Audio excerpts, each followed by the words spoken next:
Maaf Buya, saya mau bertanya, bagaimana supaya hati dan pikiran kita selalu merasa tenang Buya?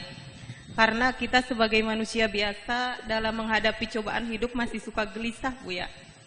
Ya, terima kasih Buya. Wassalamualaikum warahmatullahi wabarakatuh. Waalaikumsalam warahmatullahi wabarakatuh. Pertanyaan sedikit. Sebetulnya ketenangan itu adalah dia bicara bagaimana hati dan pikiran saya agar tenang. Tenangnya hati dan pikiran bukan dengan tenangnya jasad. Maka yang perlu ditata adalah pikiran dan hati. Bukan berarti ketenangan hati itu adalah karena banyaknya duit, bukan. Itu orang kaya juga gelisah kok kadang-kadang. Bukan ketenangan batin itu karena suaminya ganteng, tidak.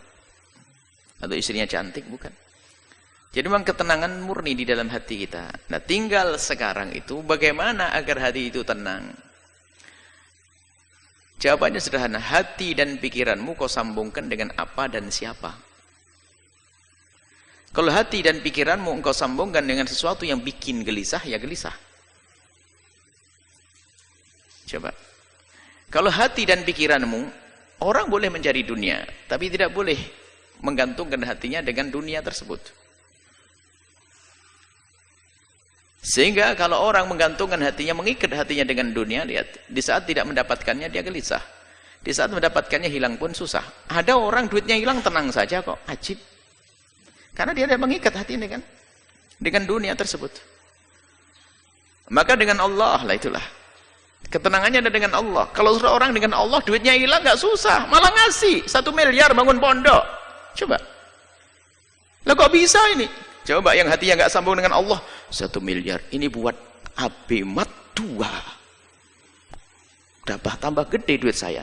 Tapi enggak, hatinya tenang, kehilangan duit 1 miliar kok. Ini duitnya jatuh 100.000, puyengnya setengah mati, nangis-nangis.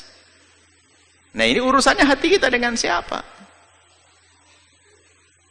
Nah kalau sudah urusan kita hati kita dengan Allah, mudah. Allah, apapun. Di saat dia sakit, lihat. Sakit jasadnya sakit. Tapi kalau dia kenal Allah, dia akan tahu bahwasanya akan ada imbalan di hadapan Allah Subhanahu wa taala. Maka rasa sakit akan tereda dirasakannya, menjadi tidak separah, tidak semakin sakit. Sama itu loh. Kok jauh sekali imbalan di akhirat, kok lama banget ya. Itu saja ibu yang hamil tua nggak bisa melahirkan, bawa ke dokter, ambil pisau dokter, buka perut saya. Aduh, dengan senang hati dia sakit, lihat banyak, senang. Ada sesuatu yang lebih menyenangkan dia. Apakah dia susah? Ya enggak.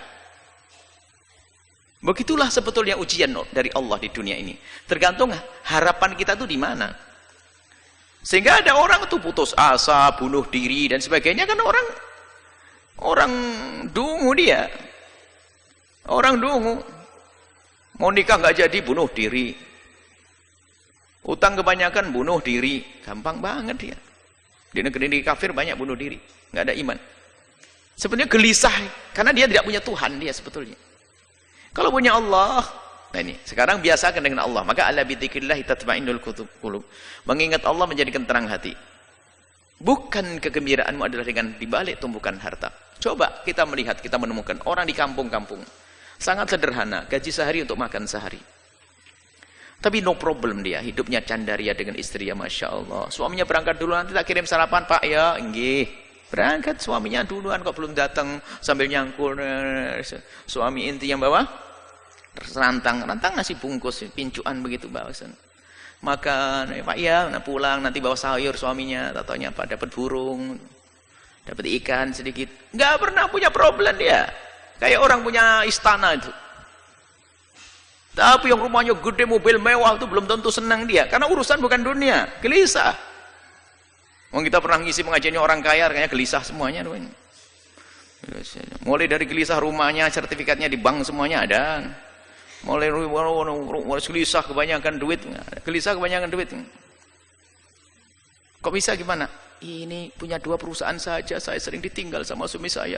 Sekarang membuka perusahaan di luar negeri, Bu ya. Bagaimana senasib saya nanti? Wah, tambah susah dia. Macam-macam orang, dan bingung nih manusia ini karena hatinya tidak dengan Allah. Maka ada bi dzikrillah tatma'innul qulub. Dengan banyak menyebut nama Allah, ingat Allah, akan menemukan ketentraman. Sehingga susah yang sesungguhnya adalah di saat dia jauh dari Allah. Kalau sudah jauh dari Allah, kecil pun jadi susah. Tapi kalau dengan Allah, bencana pun kayak apapun akan menjadi sebab dia senang. Karena ini dari Allah. Sehingga para solehin itu kalau diuji dengan kefakiran, selamat datang dengan syiarnya orang-orang besar. Kefakiran syiarnya orang-orang besar. Dia tidak menganggap sebuah kerendahan. Tapi lihat yang tidak punya iman, nasib sudah sholat tetap melarat, Tuhan tetap melarat. Kurang ajar sama Allah nih.